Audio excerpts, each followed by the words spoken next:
pendengar yang budiman, menjamak salat. Tetapi sebelum saya masuk dalam pembahasan menjamak salat, mengqasar salat, intinya merupakan suatu rukhsah atau keringanan, bahkan suatu sunnah, bukan sekedar rukhsah atau keringanan, tetapi juga sunnah dari Nabi kita Rasulullah sallallahu alaihi wasallam, bahwa seorang musafir, seorang yang sedang bepergian, musafir, untuk meringkas salat yang 4 rakaat menjadi 2 rakaat. Jadi melaksanakan salat yang 4 rakaat menjadi 2 rakaat saja.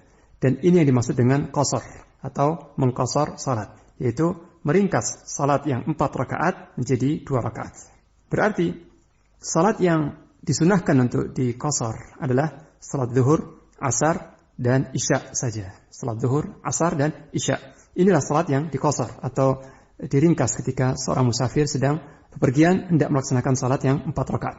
Tentang hukum mengqasar salat ini, sebagian ulama seperti Imam Malik mengatakan wajib.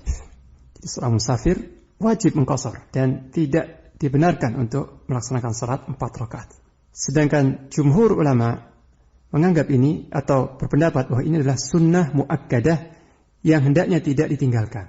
Jadi mengqasar salat ini bukan sekedar keringanan dalam syariat yang boleh diambil, boleh tidak. Tapi ini adalah sunnah muakkadah, sunnah yang dikuatkan dalam syariat.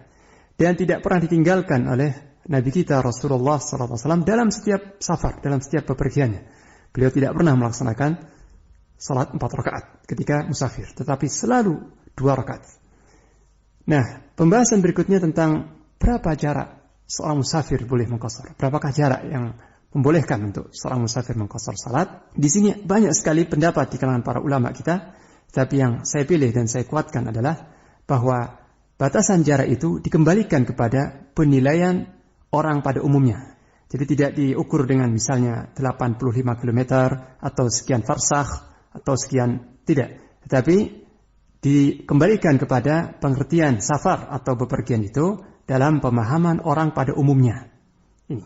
Jadi jika orang-orang berpendapat atau menilai bepergian dari satu kota ke kota lain atau bepergian antar kota dari satu kota ke kota yang lain, ini dianggap bepergian dalam uruf, dalam penilaian orang sekarang, maka boleh mengqasar. Tetapi jika bepergian yang tidak sampai keluar kota misalnya, itu tidak dianggap sebagai bepergian, maka tidak boleh mengqasar. Kemudian pembahasan yang kedua tentang setelah musafir sampai di kota yang dituju atau di daerah yang dituju, berapa hari dia boleh mengqasar? Berapa lamakah dia dibolehkan dan tetap dianjurkan untuk mengqasar? Di sini juga terdapat banyak sekali pendapat di kalangan para ulama kita, tetapi yang saya anggap rajih atau saya pilih dan saya anggap kuat adalah bahwa itu pun juga dikembalikan kepada keadaan seorang musafir itu. Jika keadaan dia di tempat tujuan tersebut sudah niat menetap, dia pergi ke suatu kota dan niat menetap di sana, dia sudah sewa rumah atau dia sebagai mahasiswa yang sudah diterima dan dia tahu dia akan kuliah di sana selama 3 tahun misalnya. Nah, ini sudah hilang, statusnya musafir sudah lepas. Tetapi jika musafir ini ke suatu kota dan dia tidak niat menetap di sana, dia tinggal menumpang di rumah familinya, tinggal atau menetap di rumah familinya atau kawannya, atau mungkin tinggal di hotel, di tempat penginapan, tidak sampai menyewa rumah, maka statusnya ketika dia di tempat tujuan itu bertinggal, menempati atau tinggal di rumah saudaranya atau keluarganya atau sebagainya, ini menunjukkan bahwa dia tidak niat menetap. Dan selama dia dalam keadaan seperti itu, maka dia boleh dan tetap dianjurkan mengqasar salat yang 4 rakaat menjadi 2 rakaat. Ini pembahasan tentang qasar, ringkasan. Nah, pembahasan berikutnya tentang menjamak salat. Nah, tentang menjamak salat ini, uzurnya atau alasannya lebih luas, bukan hanya sekedar musafir. Sebagaimana salat qasar itu hanya khusus bagi seorang musafir, seorang yang bepergian. Tapi dalam menjamak salat ini, alasannya lebih luas lagi. Tidak hanya sekedar safar atau bepergian yang membolehkan untuk menjamak salat. Tetapi menjamak salat ini pertama-tama dibolehkan bagi seorang musafir. Yang dimaksud dengan menjamak salat, sebelumnya adalah yang dimaksud dengan menjamak salat adalah mengumpulkan 2 waktu salat. Mengumpulkan 2 waktu salat, yaitu zuhur dan asar, serta maghrib dan isya dalam satu waktu. Baik didahulukan atau diakhirkan. Jadi menjamak, ini menggabungkan ya, dua waktu salat seperti zuhur dan asar pada salah satu waktunya. Kalau salat zuhur dan asar dilakukan pada waktu zuhur, maka disebut jamak takdim. Jika salat zuhur dan asar itu dilakukan setelah masuk waktu asar, jadi zuhurnya diakhirkan, dilaksanakan pada waktu asar, maka itu dikatakan jamak takhir, dan kedua-duanya boleh. Begitu juga salat maghrib dan isya boleh dijamak, baik dijamak di waktu yang pertama, itu waktu salat maghrib, atau dijamak di waktu yang kedua, itu di waktu salat isya. Kedua-duanya boleh. Nah, siapa yang boleh menjamak salat ini? Dan ini suatu rukhsah ya, keringanan dalam syariat. Yang pertama adalah seorang yang musafir. Nah, seorang yang musafir, sebagaimana dia dibolehkan mengqashar salat, dia juga dibolehkan untuk menjamak salat. Itu salat maghrib dan isya, serta salat zuhur dan asar. Dibolehkan untuk menjamak dua waktu salat ini. Sebagaimana disebutkan dalam hadis Ibnu Abbas radhiyallahu anhuma dalam Sahih Bukhari, Ibnu Abbas berkata, "Kana Rasulullah sallallahu alaihi wasallam yajma'u baina salati adh-dhuhri wal 'ashr idza kana 'ala dhahri sayr, wa yajma'u baina al-maghrib wal isya." Adalah Rasulullah sallallahu alaihi wasallam menjamak, mengumpulkan antara salat zuhur dan asar jika beliau sedang dalam perjalanan, 'ala dhahri sayr, dalam perjalanan, musafir. Beliau menjamak salat zuhur dan asar. Wa yajma'u bainal maghrib wal isya, dan beliau juga menjamak antara maghrib dan isya. Hadis riwayat Bukhari. Demikian juga sebuah hadis yang diriwayatkan oleh Imam Muslim dan Ibnu Majah dari Mu'adz bin Jabal radhiyallahu anhu. Mu'adz bin Jabal berkata bahwa Nabi sallallahu alaihi wasallam pada waktu perang Tabuk beliau menjamak antara zuhur dan asar serta antara maghrib dan isya. Hadis riwayat Muslim dan Ibnu Majah. Yang jelas seorang musafir dibolehkan untuk menjamak dua waktu salat, melakukannya pada satu waktu. Kemudian tidak hanya musafir, juga seorang yang mukim pun, seorang yang tidak musafir, ini juga sebagian mereka mendapat rukhsah untuk menjamak salat, yaitu jika dalam keadaan hujan yang membasahi pakaian dan sendal-sendal. Dan tentang bolehnya menjamak salat ketika hujan, ketika cuaca hujan, ini disyaratkan bahwa salat tersebut dilakukan secara berjamaah di masjid. Jadi rukhsah yang ini, yaitu menjamak salat, baik zuhur dengan asar maupun maghrib dengan isya, ini boleh dijamak bagi kita yang mukim, yang tinggal di kota kita, tidak musafir. Kita tinggal di kampung halaman kita, di tempat sekitar kita, dibolehkan untuk menjamak salat maghrib dan isya, atau zuhur dan asar dengan jamak takdim, bukan jamak takhir. Khusus untuk yang kedua ini, yaitu jamak karena hujan, itu dibolehkan menjamak di waktu yang pertama. Itu jika salat maghrib dan isya, kedua salat itu dilakukan pada waktu maghrib. Bukan diakhirkan ke isya, tidak. Tapi dilakukan pada waktu maghrib. Syaratnya apa? Pertama, salat tersebut, yaitu maghrib dan isya, dilaksanakan secara berjamaah. Dan di masjid.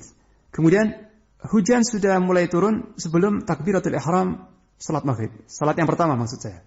Jadi, hujan itu sudah terlihat, sudah mulai terasa pada salat yang pertama. Jadi, pada salat yang pertama sudah turun hujan.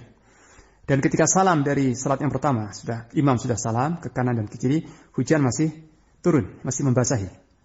Nah, ketika ini boleh kalau imam berpendapat untuk menjamak salat, maka salah seorang qomat dan melaksanakan salat isya 4 rakaat. Langsung. Jadi setelah salat maghrib salam, mungkin zikir sejenak saja. Setelah itu salat isya berjamaah. Ini dibolehkan dengan catatan bahwa dua salat tersebut, itu maghrib dan isya atau zuhur dan asar, dilaksanakan secara berjamaah di masjid. Dan ketika melaksanakan salat yang pertama, hujan sudah turun. Hujan sudah turun di waktu salat yang pertama, dan setelah tuntas, setelah salam dari salat yang pertama, hujan pun masih turun. Nah, ketika ini boleh menggabung atau melaksanakan salat kedua secara jamak takdim. Sehingga menjamak salat karena hujan ini tidak dibolehkan bagi mereka yang salat di rumah, meskipun berjamaah. Jadi tidak boleh bagi kaum muslimin yang salat di rumah karena hujan deras, kemudian salat maghrib dan isya dijamak. Tidak boleh. Meskipun dilaksanakan berjamaah, tetapi di rumah. Juga tidak dibolehkan misalnya seorang salat berjamaah di maghrib, hujan deras, setelah salam masih hujan, tetapi imam tidak berpendapat untuk menjamak salat. Maka salah seorang kemudian mundur dan salat isya dijamak sendirian. Ini juga tidak boleh. Jadi kedua salat itu dilaksanakan berjamaah dengan imam di masjid. Hikmahnya apa keringanan ini? Hikmahnya kita pahami, apabila setelah selesai salat maghrib, kemudian para jamaah ini pulang ke rumahnya dengan cuaca yang hujan, mungkin sendalnya basah, badannya kedinginan. Kemudian nanti setelah azan Isya kembali lagi ke masjid dalam cuaca yang masih hujan ya, sendal-sendalnya basah dan mungkin tubuhnya kedinginan. Ini akan memberatkan jamaah. Nah, karena ini memberatkan jamaah harus datang 2 kali ke masjid. Harus datang 2 kali ke masjid dalam cuaca hujan, dingin dan sebagainya. Maka syariat memberikan keringanan. Kalau cuaca hujan, maka bagi orang yang salat berjamaah di masjid boleh menjamak antara salat maghrib dan isya atau zuhur dan asar. Dalil tentang ini adalah sebuah hadis yang sahih dari Abdullah bin Abbas radhiyallahu anhuma. Dia berkata, "Jama'a Rasulullah sallallahu alaihi wasallam baina adh-dhuhri wal 'asr wal maghrib wal isya bil Madinah fi ghairi khaufin wala matar." Rawahu Muslim. Rasulullah sallallahu alaihi wasallam menjamak salat zuhur dan asar, juga maghrib dan isya di kota Madinah. Berarti beliau mukim bil Madinah, di kota Madinah. Bukan karena takut dan bukan karena hujan. Hadis riwayat Muslim. Nah, lafaz hadis ini mengesankan atau memberikan petunjuk kepada kita bahwa menjamak karena hujan ini suatu hal yang ma'ruf, suatu hal yang telah diketahui, telah dikenal di masa Nabi sallallahu alaihi wasallam. Kalaulah bukan karena ini, tentulah Ibnu Abbas tidak mengatakan, tidak ada gunanya Ibnu Abbas mengatakan bahwa Nabi sallallahu alaihi wasallam menjamak salat maghrib dan isya di Madinah bukan karena rasa takut dari serangan musuh dan bukan karena hujan. Kalau hujan bukan merupakan alasan yang membolehkan jamak, tentu Ibnu Abbas tidak akan mengatakan seperti ini. Dalil pertama. Kemudian dalil yang kedua adalah sebuah hadis yang diriwayatkan oleh Bukhari pula. Jadi Bukhari meriwayatkan secara mu'allaq, anna Nabiy sallallahu alaihi wasallam jama'a bainal maghrib wal isya fi lailatin matirah. Bahwa Nabi sallallahu alaihi wasallam menjamak antara maghrib dan isya pada waktu malam yang hujan lebat. Dan hal ini dilakukan pula oleh para sahabat Nabi setelah wafatnya Rasulullah sallallahu alaihi wasallam, seperti Abdullah bin Umar radhiyallahu anhuma. Beliau bermakmum ketika imam menjamak salat maghrib dan isya pada malam yang hujan lebat, maka Abdullah bin Umar bermakmum, merestui hal itu. Demikian juga kibarut tabi'in, para pembesar tabi'in seperti Urwah bin Zubair, Sa'id ibn al-Musayyib, kemudian Abu Bakar bin Abdurrahman, dan banyak lagi para tabi'in, mereka biasa melaksanakan atau menjamak salat maghrib dan isya pada waktu malam yang hujan, pada waktu hujan di malam hari. Dan mereka tidak mengingkari hal ini. Jadi dibolehkan menjamak salat bagi para jamaah yang salat di masjid untuk maghrib dan isya atau zuhur dan asar ketika hujan lebat. Kemudian alasan yang ketiga yang membolehkan untuk menjamak salat adalah al-hajah al-aridah, kebutuhan yang insidental, kebutuhan yang tidak rutinitas. Jadi kebutuhan atau ada suatu hajat, suatu kebutuhan yang sifatnya tidak terus-menerus atau sesekali. Ini dibolehkan pula. Dalilnya adalah hadis yang tadi, yaitu hadis riwayat Muslim dari Abdullah bin Abbas radhiyallahu anhuma. Beliau berkata, "Shalla Rasulullah sallallahu alaihi wasallam adh-dhuhra wal 'asra jami'an bil Madinah min ghairi khaufin wala matar." Rasulullah sallallahu alaihi wasallam salat zuhur dan asar dengan dijamak di kota Madinah. Berarti beliau tidak musafir. Rasulullah sallallahu alaihi wasallam menjamak salat zuhur dan asar ketika beliau di Madinah bukan karena takut ataupun hujan. Maka Abu Quraib, seorang tabi'in, berkata kepada Ibnu Abbas, kenapa beliau, yani Nabi, melakukan hal itu? Yani bukan karena hujan, bukan karena ketakutan, bukan karena musafir pula, beliau menjamak salat zuhur dan asar. Kenapa beliau melakukan itu?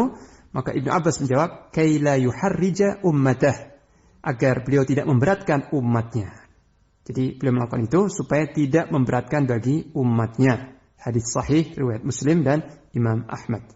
Artinya, pernah suatu ketika Rasulullah SAW dengan para sahabatnya menjamak salat zuhur dan asar di Madinah, ketika beliau di Madinah tidak musafir, dan bukan karena hujan, bukan karena takut. Nah, ketika Ibnu Abbas ditanya kenapa Nabi melakukan seperti itu, maka Ibnu Abbas menjawab supaya tidak ada keberatan bagi umatnya, yakni jika salah seorang umatnya atau kita umat beliau sallallahu alaihi wasallam ada suatu hajatnya, suatu urusan, suatu pekerjaan yang menuntut kita untuk menjamak salat, baik takdim atau takhir di sini, boleh takdim, boleh takhir. Ada contoh dari Nabi kita sallallahu alaihi wasallam, ada sunnahnya atau ada teladannya dari Nabi kita sallallahu alaihi wasallam, dan itu dilakukan sifatnya insidental, artinya ketika ada urusan atau pekerjaan atau kesibukan yang betul-betul membuat kita kesulitan untuk sholat pada waktunya, sholat zuhur dan asar pada waktunya, atau maghrib dan isya pada waktunya, sehingga diakhirkan di waktu sholat asar, atau maghrib dan isya diakhirkan di sholat isya. Dan hal ini juga pernah diterapkan oleh Abdullah bin Abbas sendiri. Jadi Ibn Abbas yang meriwayatkan hadis ini, beliau juga mempraktekkan sendiri salat tanpa alasan musafir ini. Diriwayatkan oleh Imam Muslim, diriwayatkan oleh Imam Muslim dari Abdullah bin Syaqiq rahimahullah, dia berkata, suatu hari Abdullah bin Abbas berkhutbah di tengah-tengah kami ba'dal asr hatta gharabatis syams. Beliau berkhutbah, ini Ibn Abbas ini habrul ummah, ulamanya umat, kiainya umat ini, Ibn Abbas. Beliau mewarisi tafsir dari Rasulullah SAW. Beliau berkhutbah antara asar sampai terbenam matahari. Jadi beliau berkhutbah, bukan khutbah Jumat, bukan. Di selain hari Jumat. Beliau berkhutbah setelah selesai salat asar, beliau naik mimbar dan berkhutbah. Terus sampai matahari terbenam. Beliau belum selesai khutbahnya. Sampai bintang-bintang mulai bermunculan. Berarti sudah masuk malam ini. Sudah malam dan bintang-bintang bermunculan. Ibnu Abbas belum memotong dan menyelesaikan khutbahnya. Sehingga sebagian orang berkata, as-salat, as-salat. Artinya, hayo salat, hayo salat. Sebagian jamaah berkata begitu. Tetapi Ibnu Abbas tidak menghiraukan itu semua. Maka salah seorang dari Bani Taim enggak berhenti-berhenti menegur. Salat, salat, salat, salat. Maka Ibnu Abbas berkata, apakah engkau hendak mengajarkan kepadaku tentang sunnah? Sungguh, aku telah melihat Rasulullah SAW menjamak salat antara duhur dan asar, serta maghrib dan isya. Jadi Ibnu Abbas ketika ditegur seperti itu, sudah masuk waktu salat maksudnya ya, ayo kita salat maghrib. Maka Ibnu Abbas tidak menghiraukan dan terus meneruskan khutbahnya sampai masuk waktu isya. Sampai masuk waktu isya, sehingga beliau melaksanakan salat maghrib dan isya itu pada waktu isya. Karena khutbah, karena taklimnya, karena ceramahnya itu. Maka ketika ditegur, ini waktu salat, Ibnu Abbas malah menegur orang yang menegur dirinya, malah membantah dan mengatakan, engkau hendak mengajarkan kepadaku tentang sunnah. Sungguh aku telah melihat sendiri Rasulullah SAW menjamak antara zuhur dan asar dan juga maghrib dan isya di Madinah. Maka Abdullah bin Syaqiq, perawi hadis ini, berkata fahaka fi sadri min dzalika syai'. Ada ganjalan, ada sesuatu yang mengganjal dalam dadaku tentang hal ini. Itu kenapa Ibnu Abbas ini menjamak salat hanya karena udzur seperti ini. Timbul syak, timbul ganjalan dalam hatiku. Maka kemudian aku mendatangi Abu Hurairah. Abdullah bin Syaqiq yang meriwayatkan hadis ini berkata, setelah itu aku mendatangi Abu Hurairah. Lalu aku tanyakan kepada Abu Hurairah tentang perkara itu. Maka fasaddaqa maqalatah. Abu Hurairah membenarkan perkataan Ibnu Abbas. Jadi membenarkan perkataan Ibnu Abbas bahwa Rasulullah SAW pernah menjamak salat zuhur dan asar, begitu pula maghrib dan isya di Madinah tanpa ada suatu alasan yang mendesak. Nah, di sini ada suatu keringanan bagi kaum muslimin yang mungkin profesinya dokter bedah misalnya, ketika hendak melaksanakan bedah pasiennya. Dan waktu operasinya ini cukup panjang, menyita waktu yang panjang, sehingga masuk waktu maghrib belum selesai. Nah, ini boleh mengakhirkan salat maghrib dan isya sampai waktu isya. Atau seorang, dicontohkan juga misalnya seorang penggali tambang, seorang yang penggali tambang masuk ke dalam tanah gitu menggali tambang dengan pakaian yang kotor dan sebagainya. Dan itu berjam-jam dia di bawah tanah. Nah, ketika masuk waktu salat zuhur misalnya, dia masih di bawah tanah gitu masih pakaiannya kotor dan kalau harus naik lagi ke atas salat zuhur, turun lagi akan sangat menyulitkan. Ini boleh mengakhirkan salat zuhurnya dengan salat asar nanti setelah masuk waktu salat asar. Dan juga orang-orang yang memiliki pekerjaan-pekerjaan yang sifatnya sulit untuk diputus di tengah-tengah pekerjaannya. Dan tentu bukan pedagang. Adapun pedagang yang berdagang di pasar, ini dengan mudah, atau pegawai misalnya, dengan mudah dia meninggalkan tokonya atau meninggalkan pekerjaannya kalau pegawai untuk salat hanya mungkin 10 menit, 15 menit kembali lagi. Tapi pekerjaan-pekerjaan yang menyulitkan sekali untuk diputus di tengah-tengahnya. Atau seperti tadi, dokter yang sedang menjalankan operasi bedah. Atau seorang penggali tambang. Dan sebagainya. Jadi jika ada uzur yang memang mendesak dan menyulitkan untuk salat pada waktunya, maka dibolehkan untuk menjamak salat, zuhur dan asar, atau maghrib dan isya, jika ada uzur. Atau ada alasan yang menuntut hal tersebut. Nawawi rahimahullah berkata dalam syarah Muslim, Imam Nawawi berkata, ذهب جماعة من الأئمة إلى جواز الجمع في الحضر للحاجة لمن لا يتخذه عادة.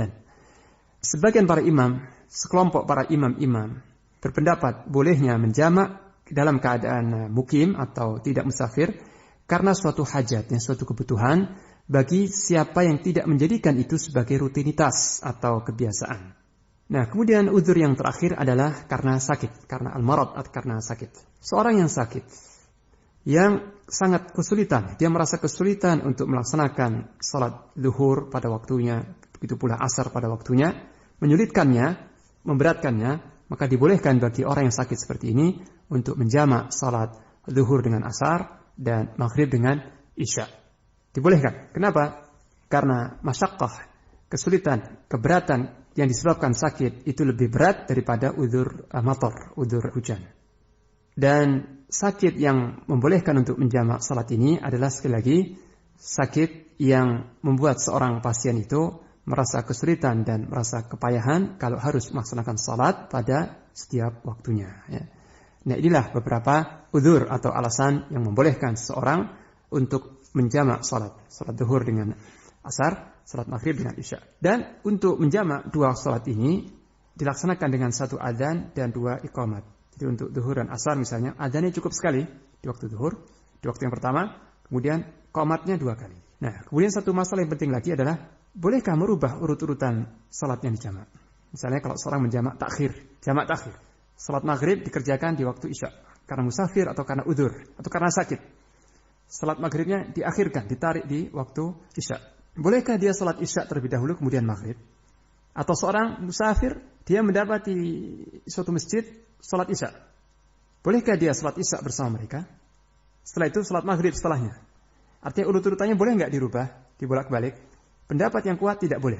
Syekh Ibn Utsaimin mengatakan bahwa urut-urutan salat ini tidak boleh dirubah bagi yang tidak menjamak salat. Kenapa? Karena syariat ini sudah menetapkan urut-urutan waktu salat itu, salat wajib ini. Maka hendaknya setiap salat fardu dilaksanakan sesuai dengan urutannya yang telah ditetapkan, ditempatkan oleh syariat. Sebagaimana Nabi bersabda sallallahu alaihi wasallam, "Shallu kama ra'aitumuni usalli." Salatlah kalian sebagaimana kalian melihatku salat. Jadi oleh karena itu, untuk urut-urutan salat ini bagi yang melaksanakan jamak takhir. Kalau jamak takdim pasti berurutan, zuhur kemudian asar, maghrib kemudian isya. Ini kalau jamak takdim. Tapi untuk yang jamak takhir, jamak yang diakhirkan, boleh jadi sebagian orang kebingungan, atau bolehkah kita melaksanakan salat asar dulu kemudian zuhur? Karena kita mendapati di masjid orang-orang sedang salat asar berjamaah. Nah, jawabnya tidak boleh. Jadi urut-urutan salat harus sesuai dengan urut-urutan yang ditetapkan oleh syariat. Meskipun jamak takhir. Jadi seorang yang tidak jamak takhir maghrib dengan isya, dia wajib salat maghrib terlebih dahulu, kemudian salat isya. Seorang yang tidak salat zuhur dan asar di jamak, dia wajib salat zuhur dahulu, kemudian salat asar. Jadi urut-urutan salat tidak boleh dirubah, meskipun jamak takhir. Nah, inilah pembahasan yang penting terkait dengan menjamak salat. Semoga Allah menjadikan kita orang-orang yang dikaruniai kefahaman dalam agama dan keistiqomahan dalam din. Wassallallahu ala nabiyyina Muhammad wa ala alihi wa sahbihi wasallam.